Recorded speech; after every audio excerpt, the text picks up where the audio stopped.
Hi friends, today we are going to talk about inflammation. So let's begin. So, what do you know about inflammation? Basically, inflammation is defined as a local response of living mammalian tissue to injury from any agent. Okay, it is a body's defense reaction to eliminate any injurious agent, all right, repair the cells and cause the healing. All right. So, what are the injurious agents that has caused inflammation? It could be infective agents like bacteria, virus, toxins, immunological agents like cell mediated and antigen antibody reaction, physical agents like heat, cold, radiation, chemical agents like organic and inorganic poisons, and inert materials like foreign bodies. Now, how do you think inflammation is different from infection? Basically, infection is caused by the infective agents like bacteria, virus, which when enter the body, they start to damage the cells. Okay, and inflammation is a protective response of the body against these infections. It prevents a further spread of the infection and also prevents the tissue damage and protects the body. Okay. Basically, inflammation is a complex reaction provoked by exogenous or endogenous stimuli such as injurious agents. Alright, and in Latin, inflamed is to burn or any stimuli that causes injury in turn leads to protective non specific vascular response in form of inflammation. Alright, now let's learn about the historical highlights, understand from where this inflammation first came, who discovered it. Okay, so let's move ahead now. So let's talk about the historical significance. In the 1st century AD, Celsus was the first Roman writer to list down four inflammation signs, that was rubor, that is redness or erythema, calor, that is heat, increase in temperature, dolor, that was pain, and tumor, that is swelling. Alright, in 19th century, Rodolphe Vicro wrote the fifth sign of inflammation, that was loss of function. So imagine a person hitting his hand, alright, maybe due to fracture, there is lot of erythema, swelling, pain, and he is unable to move his hand. So that is nothing but the loss of function. In 1793, John Hunter, who was a Scottish surgeon, noted that inflammation is not a disease. Until then, whenever their patient had any pain, swelling, or any erythema at the site of injury, they used to think, okay, this is a disease. But then he discovered and he said that it is not a disease, but an inflammation is basically a protective response of a body or defense system of a body to protect the injured part and to heal it. So, John Hunter, the Scottish surgeon, noted that inflammation is not a disease. Moving further, in 1839, Julius first used the microscope to observe inflamed blood vessels, okay, which appeared thin with transparent membranes. In 1980, the Russian biologist Eli first discovered what was phagocytosis, or the process of phagocytosis was first discovered by Russian biologist Eli in 1880. So they concluded that in inflammation what happens is these phagocytic cells are brought very close to the injured area so that they can engulf or kill the bacteria invading this injured area, okay, to prevent further spread of injury. Alright, so that is how the defense system of the inflammation works. So let's begin talking about nomenclature used to describe inflammation in different tissues. Okay, so for gingiva it's gingivitis, for bone osteomyelitis, for subcutaneous tissue it is cellulitis, for lungs it's pneumonia. Okay, but generally anything with the suffix of itis, that is itis, is nothing but an inflammation. Alright, now let's move on with definitions. The first definition is by Robbins and Cotran, which said that inflammation is a protective response intended to eliminate the initial cause of cell injury as well as the necrotic cell and tissues resulting from the original insult. By Walter, it is a reaction of vascular and supporting elements of a tissue to injury and results in formation of a protein rich exudate provided the injury has not been so severe as to destroy the area. Alright, now we'll understand about this definition in the upcoming slides. So let's move on. Let's talk about the types of inflammation. There are three types: acute, chronic, and subacute. Now, acute, the word itself says that it had rapid onset and it has therefore short duration. It could last for several minutes, hours, or few days. Okay, and has main characteristics like exudation of fluid and plasma proteins. Chronic, the word itself says that it has been there for very long period of time. That is, it is there for prolonged duration.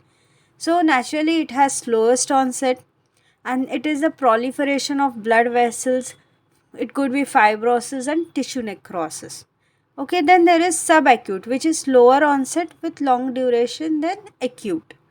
Okay, but not as much as duration as chronic. Chronic could go into years. The patient may come, the swelling was there for very long period of time, but it was not having any symptoms, so it went unnoticed or I didn't give enough attention to it. Alright, so that is chronic. The acute inflammation is divided into two main events. One is cellular and one is vascular. Vascular occurs first. Okay, and it is linked into this two process. What happens, the mediators of acute inflammation like leukocytes and all gets transferred to the injured area. Okay, so now at the first site of injury or when the first time the injury occurs, the earliest response of the body is to cause vasoconstriction. Okay, so it will immediately stop the blood flow. What will happen if the blood flow is not stopped? The blood will keep flowing, right, and body will start losing the blood. So in such cases, first thing occurs is vasoconstriction. Okay, so the blood flow is completely decreased. So in the mild form of injury, the blood flow is re-established within 3 to 5 seconds, while in severe injuries it may last up to 5 minutes. Okay, post that what happens is there is vasodilation which is occurring. Because of that, much of the blood is lot of blood starts flowing in that area. Mainly this vasodilation occurs in arterioles. Other than that, it occurs in venules and capillaries also. Okay, so because of vasodilation, what happens? There is increase in blood flow. Now what will happen when there is increase in blood flow? Naturally the volume of the blood will increase. If the volume of the blood is increasing, what will happen? There will be lot of redness in that area. Say erythema has occurred. Then because there is lot of blood flow in that area, the temperature also increases. So warmth is appearing on the site of acute inflammation. Then because there is lot of blood flowing in that area, there is elevation of local hydrostatic pressure. Because of that, what happens? The fluid starts to accumulate in the extracellular space, resulting in swelling of that local site of acute inflammation. Okay, now slowly steadily the blood flow is there, but it has increased the concentration of red cells. Okay, so the blood viscosity also increases. Now why this is important? This is important for leukocytic margination or peripheral orientation of leukocytes, mainly neutrophils along the vascular epithelium. Okay, so these leukocytes basically stick to the vascular endothelium, then they move and migrate through the gaps between the endothelial cells into extravascular spaces. Understood? And this process is nothing but emigration. So we'll be talking about this in detail in the further slides. Okay, this is just a brief explanation of what happens in the event of acute inflammation. I hope we are clear. Okay, if you are not, you can put your questions in the comment box. Okay, and I'll definitely try to answer everything. Now let's move ahead and first talk about the triple response. Now let's talk about triple response of Lewis. Okay, Sir Thomas Lewis, studying the inflammatory response in skin, established the concept that chemical substances like histamine are locally induced by injury mediate the vascular changes of inflammation. Okay, the triple response of Lewis to a superficial scratch after the momentary vasoconstriction A flush like a red scratch mark, flare, a red flare around the scratch mark, and wheal, a red swollen area around the flare. Red line appears within a few seconds after stroking and is due to local vasodilation of capillaries and venules. Alright, flare is the bright reddish appearance or a flush surrounding the red line and results from vasodilation of the adjacent arterioles. Wheal is a swelling or edema of the surrounding skin occurring due to transduction of fluid with extravascular space. Alright, so this is all about the triple response that you need to know. Now let's talk about the patterns of increased vascular permeability because they play a major role in release of leukocytes or neutrophils and other chemical mediators. Okay, so immediately after injury, what happens is there is vasoconstriction that is occurring. Post that, vasodilation starts to occur. Correct. Now, as there is increase in the blood flow becomes viscous. Correct. It slows down, because of which the chemical mediators can be released. Now, how can these chemical mediators be released? It's released through three sources. Either it's because of contraction of endothelial cells. Okay, now this majorly happens in the venules. Okay, whereas capillaries and arterioles most of the time remains unaffected. What happens as soon as the injury occurs? The first reaction is endothelial cells develop temporary gaps which occur because of contraction. There is contraction of endothelial cells which occurs immediately after injury, because of which the temporary gaps are created between these two endothelial cells. Correct? And through this gap, the chemical mediators like histamine and bradykinin are released. Okay, this is a reversible process and occurs in very short duration. Okay, moving on to contraction or mild endothelial damage. Now this mechanism, there is a structural reorganization of cytoskeleton of endothelial cells that causes reversible retraction at intercellular junction or mild form of endothelial damage. This affects venules and capillaries, okay, and the chemical mediators like cytokinin such as interleukin and tumor necrosis factors are released. Okay, now this onset of response occurs after delay of 4 to 6 hours following injury and lasts for several hours to days. Now talking about the direct injury to the endothelial cells, now this results in cell necrosis and appearance of physical gap at the site of detached endothelial cell. Okay, and in this there is thrombosis which has occurred involving platelets and fibrin. So we all know when there is a small cut or a small injury to any part, like cutting finger with knife while cutting fruits, right? So in that time what happens? There is oozing of blood. So to stop that blood, first vasoconstriction occurs, correct? Then blood clot is formed and post that vasodilation occurs to heal that site, correct? This is the basic procedure. So during the direct injury to endothelial cells, there is gap that is forms. Okay, in that physical gap, then thrombosis is forming. All right, and this change affects all level of microvasculature, venules, capillaries, as well as arterioles. Okay, and there is increased permeability may either appear immediately after the injury or after and or last for several hours or days. Got it? So this is all about the alteration in the vascularity. Okay. Now there are other types: leukocyte mediated endothelial injury, and then there is leakiness in neovascularization. So leukocyte mediated endothelial injury, there is adherence of leukocytes to endothelium at the site of inflammation. Okay, results in activation of leukocytes. Now as I told you earlier, what happened? There was injury, correct? As soon as the injury occurred, the blood flow started, correct? Then thrombosis was formed. After that, because of vasoconstriction, blood flow also stopped. Then to heal the site, vasodilation occurred, correct? Then because there was increased flow of blood in that one side, the blood flow became viscous, because of which leukocytes were able to attach at the endothelium of these blood vessels, be it capillaries, venules, or arteries.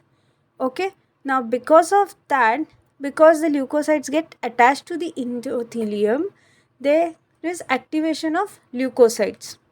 This activated leukocyte releases proteolytic enzymes and toxic oxygen species which cause endothelial injury, so that they can create a gap to go into the site of injury. Okay, they increase vascular leakiness, affects mostly venules, and is a lead response. Alright, then coming to the leakiness in neovascularization. So, when newly formed capillaries are under influence of vascular endothelial growth factor, and during process of repair in these tumors, there is lot of leakiness which is seen. Alright. Now let's begin with cellular events. Okay, it has two processes: exudation of leukocytes and phagocytosis. Coming to exudation of leukocytes, first what happens is changes in formed elements of blood. So in the early stage of inflammation, we all understood vasoconstriction occurred, right? As soon as the injury occurred. Post that, vasodilation occurred. Because of that, there was increase in blood flow, correct? Now since there was increase in blood flow, the blood stream became static, or it started slowing, or it became sluggish. Okay, so with static, changes in normal axial flow of blood in microcirculation started taking place. So normal axial flow usually consists of a central stream of cells comprised of leukocyte, RBCs. Peripheral cell-free layer of plasma close to vessel wall starts to decrease because of this sluggish flow. And what happens is central stream, which consists of the cells like RBCs, leukocytes, starts to come close to the endothelium. Okay, and because of that, the leukocytes can stick to endothelium, and the phenomena where the plasma cells starts to diminish and the central stream with cells starts to widen is nothing but margination.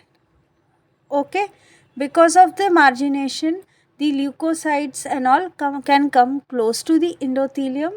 Okay, and because of that, they can move into the injured area to kill the bacteria and to heal that area.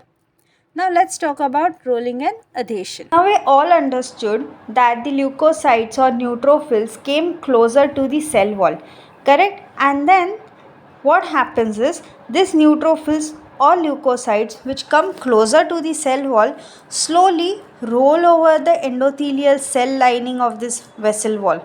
Okay, that is nothing but a rolling phase. Then they get a good site from where they know this is a site from where I can escape. Okay, so there is a transient bond which is formed between these leukocytes and endothelial cells. Okay, which results in adhesion or sticking of these leukocytes or neutrophils to the endothelial cell of the cell wall. Okay, or the blood vessel wall. Now this is nothing but a rolling and adhesion phase caused by cell adhesion molecules. Now they just don't go and stick, right? They need some of the cell adhesion molecules to carry out these procedures. Alright, now they could be selectins like E selecting, L selecting, P selecting, or they could be intergreens, okay, or immunologic gene superfamily adhesion molecules. Alright, now let's talk about this in detail. Talking about selectins, there are P selecting, preformed and stored in endothelial cells and platelets, which involve in rolling. Okay, E-selectins are synthesized by cytokine activated endothelial cells, okay, also known as ECAM, that is ECAM, and is involved in rolling and adhesion. Then there is L-selectin, expressed on the surface of lymphocytes and neutrophils, and these are responsible for circulating lymphocytes to endothelial cells in lymph nodes. Okay. Now moving to integrins. Okay, they are present on the surface of the endothelial cells. Okay, so they are endothelial cell surface proteins. Alright, they are activated by loose and transient adhesion between endothelial cells and leukocytes. Okay, and then there are chemicals which are present on neutrophils stimulate these integrins, because of which adhesion occurs. Coming to immunoglobulin genes superfamily adhesion molecules, they consist of various types of immunoglobulin molecules present on mast cells of bodies and are activated by cell to cell contact with various cell adhesion molecules. Okay. Now that we understood that as the blood flow becomes sluggish, central stream increases. Because of this, cells like leukocytes come in contact with the vessel wall, then they stick to the endothelial cells, correct, and then they start to roll over. Now, why all these things are basically happening? Because they want to move out into extravascular space. That is nothing but emigration. So, after sticking of neutrophils to endothelium, they just move along the endothelium surface till they find a suitable site between endothelial cells through which they throw out cytoplasmic pseudopods. Okay, then these neutrophils or leukocytes get lodged between endothelial cells and basement membrane. Then they cross the basement membrane by damaging it. Okay, by locally secreting collagenase, they damage this basement membrane and they escape into the extravascular space. That is nothing but your emigration. Correct? So within first 24 hours after injury, neutrophils are dominant. Within 24 to 48 hours, monocyte and macrophages appear dominant. Okay, now we all know during emigration what happened, the basement membrane was damaged. Because of this, some red blood cells are also forced to move out into extravascular space. Now this could occur because of increased hydrostatic pressure or due to defects in endothelial cells after emigration. Okay, and moving of these red blood cells into extravascular space is nothing but your diapetesis. Alright, let's learn about chemotaxis. Okay, transmigration of leukocytes or crossing of these leukocytes through various barriers like endothelium, basement membrane, okay, to reach the intravascular space or interstitial tissue is a chemotactic factor mediated process, and that is nothing but your chemotaxis. Okay, now there are agents which act as a potent chemotactic substances for neutrophils, and they are nothing but leukotriene B4, a product of lipooxygenase pathway of arachidonic acid metabolites, okay, components of complement system and cytokines. Other than that, even some soluble bacterial products also act as chemotaxis. Okay, let's talk about the phagocytosis. Okay, it's defined as a process of engulfment of solid particulate material by the cells. Okay, so basically these cells like neutrophils, leukocyte, they are also known as phagocytic cells. Okay, what they do is they identify that this is a foreign body or this is a bacteria which is going to cause further harm to our body. Then they engulf this bacteria and they kill it, and that process is nothing but your phagocytosis. Okay, and these cells are known as phagocytic cells. Alright, now let's move ahead.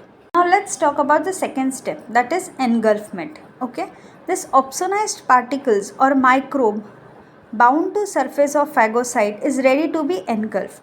Okay, accompanied by formation of cytoplasmic pseudopods around the particle due to activation of actin filaments beneath cell wall enveloping it in a phagocytic vacuoles.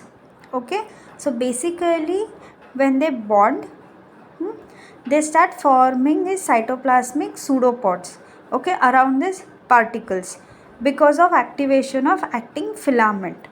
Alright, and once they have enveloped this particle, they start to degrade it. Okay, so the plasma membrane encloses this particle so that breaks from the cell surface so that the membrane lined phagocytic vacuole or phagosomes become internalized in cell and lies free from cell cytoplasm. Alright, now starts with killing and degradation. So main function of phagocytes or scavenger cell is to kill the microorganism. So microorganisms after being killed by antibacterial substances are degraded by hydrolytic enzymes. Alright, few bacteria don't get degraded like tubercle bacilli, and neither do they get killed. Alright, now let's talk about the mechanisms of disposable microorganisms. They are intracellular and extracellular mechanisms. Talking about intracellular mechanism, first is by oxidative bacterial mechanism by oxygen free radicals. Okay, so it's the most commonly used pathway. So in this pathway what happens is the microorganism is killed by oxidative damage by production of reactive oxygen metabolites. Okay, and this occurs by in presence of NADPH oxidase. All right, talking about the mechanisms involved in disposal of microorganism, there are two: intracellular and extracellular. Intracellular mechanism is by oxidative bacterial mechanism by oxygen free radicals, most commonly used pathway. So in this what happens, the microorganisms are killed by oxidative damage by production of reactive oxygen metabolites. Okay, there is a phase in which there is increased oxygen consumption, okay, activated by phagocytic leukocytes, which requires presence of NADPH oxidase, okay, which is in present of cell membrane of phagosome, which reduces oxygen to superoxide ion. Okay, this superoxide ion is further converted into hydrogen peroxide, okay, which has bactericidal properties. The type of bactericidal activity is carried out either by enzyme myeloperoxidase, okay, present in neutrophils monocytes, or independent of this MP or myeloperoxidase enzyme. Alright, now coming to the MPO dependent killing, it acts on hydrogen peroxidase in presence of halides like chlorides, iodine, to form hypohalous acid. Okay, and this system is known as hydrogen peroxide myeloperoxidase halide system. Okay, and is very potent in polymorphs. The MPO independent killing occurs in mature macrophages, where there is mature macrophages basically lacks this enzyme. They carry out bacterial activity by producing superoxide singlet oxygen from hydrogen peroxide in presence of oxygen. Okay, and the reactive oxygen metabolites are useful in eliminating microbial organisms. Now talking about oxidative bactericidal mechanism by lysosomal granules. So in this mechanism, preformed granules stored products of neutrophils and macrophages are discharged, okay, into phagosomes and the extracellular environment. Okay, like substances like protease, trypsinase, etc. are liberated by degranulation of macrophages. Okay, and this progressive degranulation of neutrophils, macrophages along with oxygen free radical degrades this protein.